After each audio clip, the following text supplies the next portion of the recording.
اوبیکت روغانی.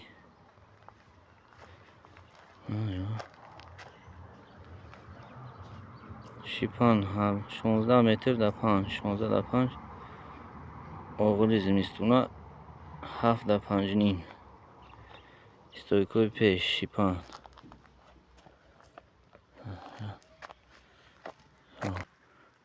این یک سیگا لایف خاک چوکا میگیری و یا میخش میزنی برای او رو اینه ده اینجا هوش منی چوکا هم جمعی تمام ده هیچ جمعه میشه باید ذهن جوش این پروفیلو رو هم تنده پرا میمونی رسپو رو میزنی پروفیلو دو میتگی را میگیری جو استعمال میمونیش میره این ازی این اولا بیرمش براشم چوک